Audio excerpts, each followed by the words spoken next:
Hi viewers, welcome back to my channel Lux Designers. என்னோட சேனலை நீங்கள் இன்னும் சப்ஸ்கிரைப் பண்ணல அப்படின்னா மறக்காமல் என்னோட சேனலை நீங்கள் வந்து சப்ஸ்கிரைப் பண்ணிக்கோங்க. சப்ஸ்கிரைப் பண்ணிட்டு அது பக்கத்தில் இருக்க பெல் ஐக்கானை நீங்கள் வந்து கிளிக் பண்ணிக்கோங்க. அப்போ தான் நான் வந்து அப்லோட் பண்ணுற வீடியோஸோட நோட்டிஃபிகேஷன்லாம் உங்களுக்கு கண்டினியூஸாக வந்துகிட்டே இருக்கும். என்னோட சேனல் வீடியோஸ் எல்லாமே நீங்கள் வந்து மிஸ் பண்ணாமல் பார்க்கலாம். நாம் இன்றைக்கி செக் டிசைன் எப்படி வந்து ரொம்பவே நீட்டாக போடுறது, ஹாஃப் ஸ்லீவில் எப்படி நம்ம வந்து ரொம்பவே நீட்டாக போடுறது அப்படிங்கிறத பார்க்க போகிறோம். அதுக்கு நான் வந்து பார்த்திங்க அப்படின்னா 3/4 இன்ச்சு சைஸில் இருக்கக்கூடிய ஸ்கொயர் பீஸ் வந்து கட் பண்ணி எடுத்திருக்கேன். இது வந்து 3/4 இன்ச்சு சைஸ். உங்களுக்கு அந்த ஸ்கொயர் வந்து என்ன ஷேப்பில் வேணுமோ அந்த ஷேப்பில் நீங்கள் வந்து கட் பண்ணி எடுத்துக்கலாம். அதாவது சைஸுக்கு ஏற்ற மாதிரி ஃபஸ்ட்டு சென்டர் லைன் வந்து போட்டுட்டு இந்த சென்டர் லைனில் இந்த மாதிரி ஷேப்பில் வச்சு நீங்கள் வந்து மார்க் பண்ணிகிட்டே வரணும். டைமண்ட் ஷேப் மாதிரி வச்சுக்கோங்க. அந்த ஸ்கொயர் ஷேப்பை டைமண்ட் ஷேப் மாதிரி வச்சுட்டு அந்த 4 கார்னர்லேயும் நீங்கள் வந்து மார்க் பண்ணிகிட்டே வரணும். அப்போ தான் உங்களுக்கு வந்து நீட்டாக இருக்கும். ஃபஸ்ட்டு வந்து சென்டர் பாயிண்டில் மார்க் பண்ணிக்கோங்க. மார்க் பண்ணதுக்கப்புறம் அதுக்கு அடுத்து 3 பாயிண்ட் சேர்த்து இந்த மாதிரி மார்க் பண்ணிகிட்டே வாங்க. இந்த மாதிரி நம்ம அந்த பாயிண்ட்ஸ் வைக்கும்போது ரொம்பவே நீட்டாக கிடைக்கும். அந்த பாயிண்ட்ஸ் எல்லாமே ஜாயின் பண்ணும்போது ரொம்பவே அழகாக நமக்கு வந்து கிடைக்கும். இப்போ நம்ம வந்து 2 பக்கமும் மார்க் பண்ணிட்டோம். மார்க் பண்ணதுக்கப்புறம் இந்த மாதிரி அந்த பாயிண்ட்ஸ் எல்லாமே சேர்த்து வந்து லைன்ஸ் வந்து போட்டுக்கோங்க. அதுக்கப்புறம் கரெக்டாக அந்த லைன்ஸ் இருக்கா அப்படிங்கிறத பார்த்துக்கோங்க. லைட்டாக கூட நமக்கு வந்து கோணல் ஆயிடக்கூடாது.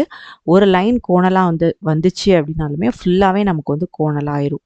அதனால அது கோணலாக வராமல் ஸ்ட்ரைட் லைனாக வர மாதிரி கரெக்டாக அந்த ஸ்கொயர் ஷேப்பை வச்சு மார்க் பண்ணி அந்த எட்ஜ் வந்து மார்க் பண்ணி லைன்ஸ் வந்து போட்டுகிட்டே வாங்க.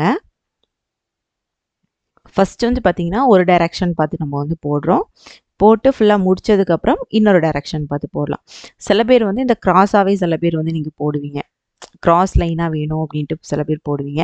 சில பேர் வந்து பார்த்திங்கன்னா நம்ம பாக்ஸ் ஷேப்பில் போடுவோம். இப்போ கிராஸ் போடுறது கூட நிறைய மாடல்ஸ் இருக்குது ஆரி ஒர்க்கில். அந்த மாடல் கூட நீங்கள் ட்ரை பண்ணலாம். இந்த மாதிரி ஸ்லீவ் ஃபுல்லாகவே நம்ம வந்து போட்டுக்கலாம். பாருங்கள், 2 பக்கமும் மாற்றி போட்டுகிட்டே வாங்க. ஈஸியாக நமக்கு வந்து முடிஞ்சிடும். இதே சேம் ப்ரொசீஜர் தான் நமக்கு வந்து எல்போ ஸ்லீவாக இருந்தாலும் சரி தான். நீங்கள் ஃபுல் ஸ்லீவ் போட்டாலுமே இந்த மெத்தட் ஃபாலோ பண்ணாலே நீங்கள் ஈஸியாக போட்டுக்கலாம். ரொம்ப கஷ்டம்லாம் கிடையாது.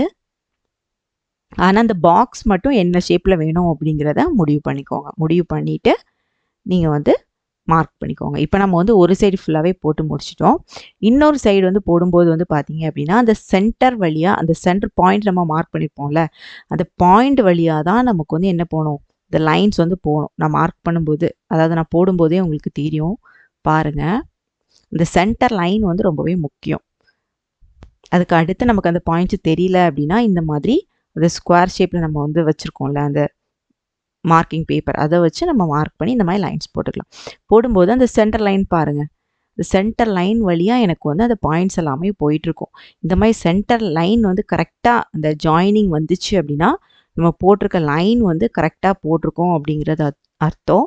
நீங்கள் அந்த சென்டர் பாயிண்ட் வழியாக நீங்கள் கரெக்டாக போகலை அப்படின்னா நீங்கள் வந்து கரெக்டாக ட்ரா பண்ணலை அப்படிங்கிறது அர்த்தம்.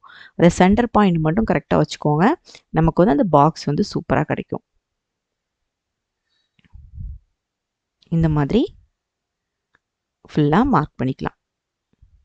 நீங்கள் வந்து அந்த பாக்ஸ் வந்து 1/2 இன்ச் எடுக்கிறீங்களா, 3/4 இன்ச் எடுக்கிறீங்களா, 1 இன்ச் எடுக்கிறீங்களா, 1/2 இன்ச் எடுக்கிறீங்களா, 1/4 இன்ச் எடுக்கிறீங்களா, அந்த மாதிரி நீங்கள் கரெக்டாக அந்த ஷேப்புக்கு வந்து கட் பண்ணி எடுத்துகிட்டு நீங்கள் வந்து மார்க் பண்ணால் போதும்.